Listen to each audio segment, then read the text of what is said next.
Oi, pessoal do nono ano, tudo bem? Mais uma aulinha, vamos lá.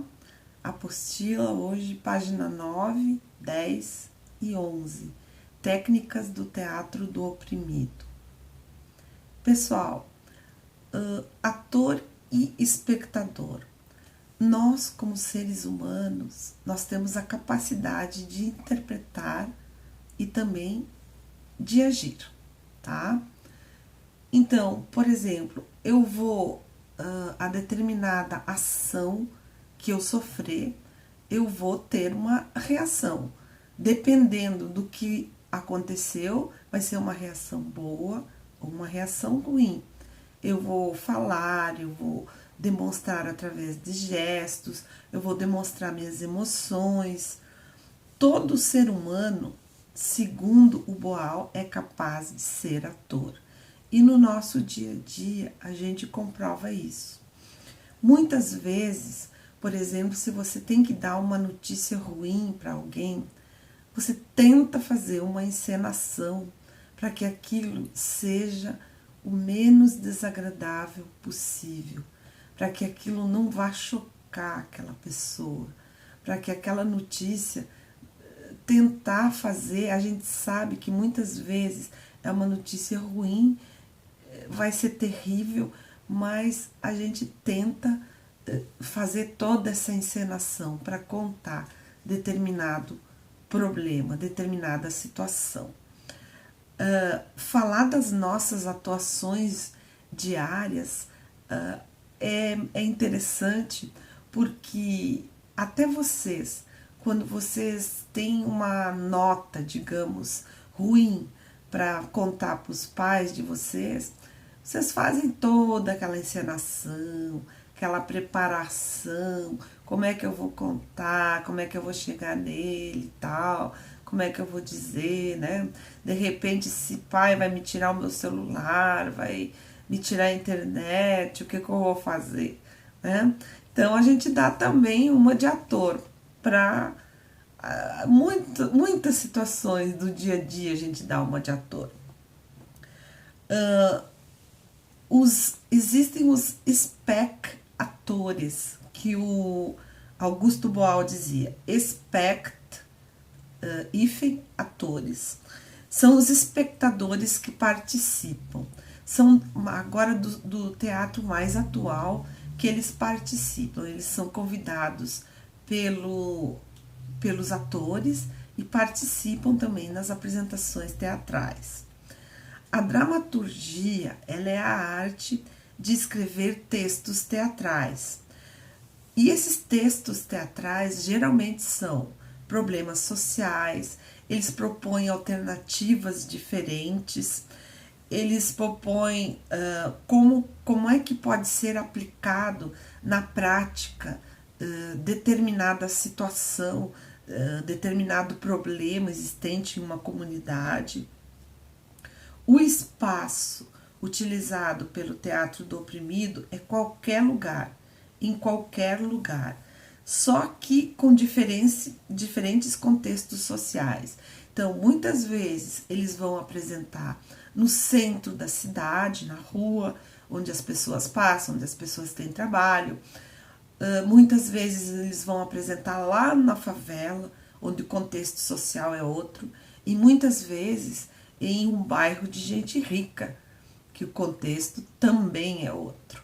Então, essa é uma preocupação do teatro do oprimido, o espaço em que eles vão apresentar. O teatro invisível, uma das categorias aí do teatro do oprimido é o teatro invisível. O teatro invisível, ele pode acontecer até dentro de um ônibus, quando dois atores simulam determinada situação dentro desse ônibus e as pessoas que estão na volta, os passageiros, eles acreditam que aquilo seja real e começam a palpitar e começam a dar sugestões, enfim, ou pedir que a pessoa fique quieta, dependendo da situação. E esse tipo de teatro que pode acontecer no nosso dia a dia é chamado teatro invisível. O teatro imagem é aquele que ele utiliza única e exclusivamente a linguagem corporal. Ele não usa a verbal, ele não usa a fala. Não vai falar, não vai ter textos. Ele vai talvez dar algumas palavrinhas, uma que outra aqui e ali, mas ele vai utilizar mais o seu corpo, mais os seus gestos, mais a sua emoção e também a sua expressão. O teatro fórum. O teatro fórum é ensinado em situações de opressão. Então, entre o público e os atores.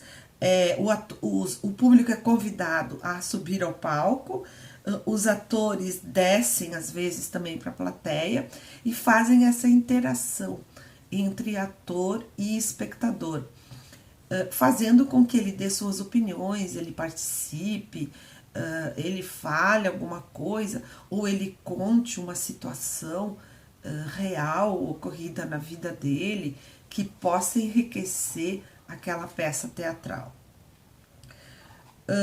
O grupo Jana Sanskrit é um grupo que fala na opressão das mulheres na sociedade. Então, é um problema muito atual, né? Sobre o que as mulheres sofrem, o assédio, o preconceito, a violência, né? Então, tudo isso é colocado através de peças teatrais. Eles montam uma história em que essas situações são expostas para o público. E esse público vai compreender, vai entender do que se trata. O Bertolt Brecht foi um dramaturgo e teórico alemão.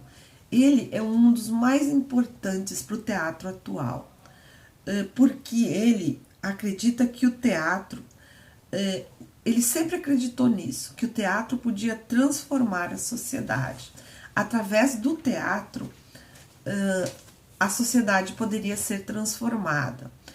E o objetivo principal dele era que o público fosse capaz de refletir sobre as peças e a própria realidade.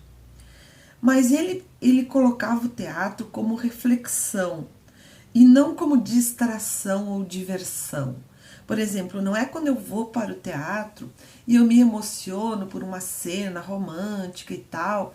Claro que eu vou expor as minhas emoções ali, de certa forma. Tem pessoas que choram e tudo, né? Mas não me leva a refletir profundamente sobre determinado assunto. Então, ele dizia que ele era contra isso. Ele achava que o teatro tinha que levar à reflexão e não só demonstrar emoção ou simplesmente chegar lá e se divertir, sabe?